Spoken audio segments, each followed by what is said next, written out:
When you teach online, your students have a lot of distractions around them. They have parents talking in the background, they have dogs barking, they have siblings playing or screaming, they want to show off their pets, and so much more. You are competing for their attention as an online teacher, but getting your students' attention does not have to be hard. It can be fun and easy with the right tech tools. Hi everyone, I'm Natalie from the edtechwizard.com, and on my channel, you will find videos all about using technology in the classroom to become the best online teacher you can be. So in this video, I'm going to go over 3 free tech sites that I have for you, and I'm going to explain a little bit about what they are and what you can do with them. So these 3 sites are Google Slides, Canva, and Nearpod. Let's start with Google Slides. So you're probably familiar with Google Slides and know that it can create a slide presentation, but it can do so much more for you. So be sure to add in animation to your slides, make your slides transition in such fun, cool ways that it will keep your students' attention. Or with Google Slides, you can create a game like hide and seek, or you can create a board game. You can create drag and drop activities, and you can let your students work on the same slide deck. By sharing your slides, they can type questions, they can work together to create their own slides to cover something you taught.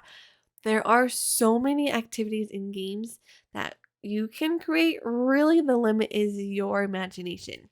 So, I absolutely love Google Slides. And if you're interested in learning about how to better use Google Slides to create your interactive lessons or any activities, then be sure to check out my Google Slides workshop.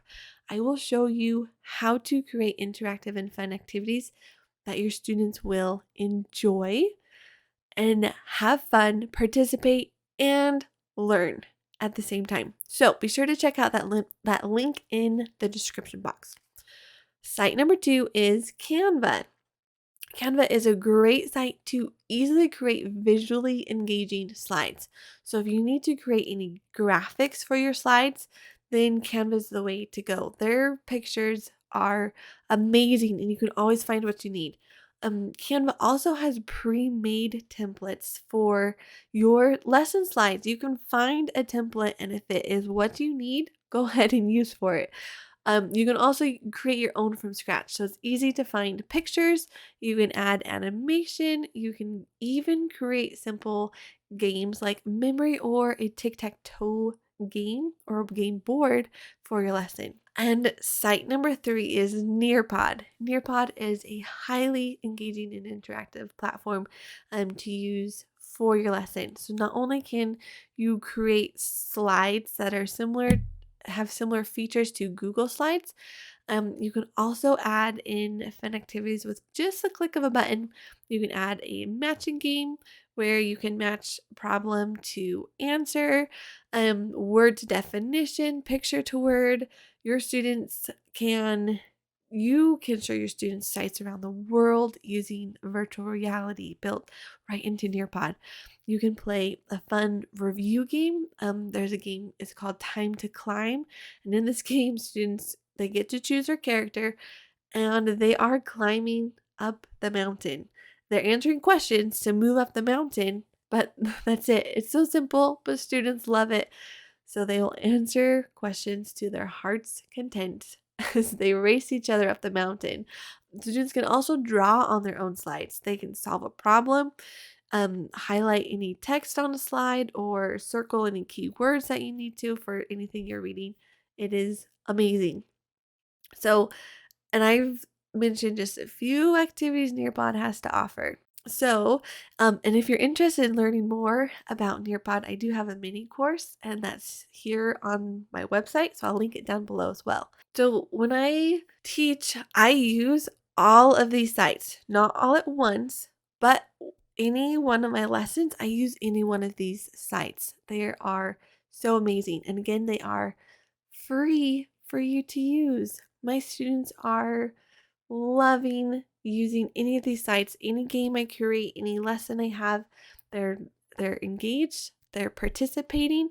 I'm able to interact with my slides, so I have moving pieces.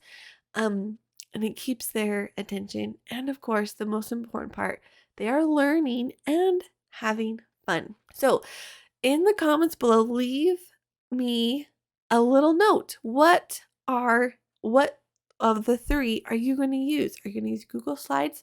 Are you going to try out Canva? Are you going to use Nearpod? Or if you use one of these sites already, which one do you use?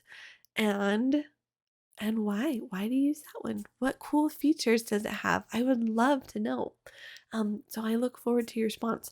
And remember to hit that subscribe button so you can be sure to watch out for next week's video where we're going to cover some games that you can play with your online students over Zoom. What fun games can you play with your online students that will be so engaging to them? So I'll see you guys next week. Bye.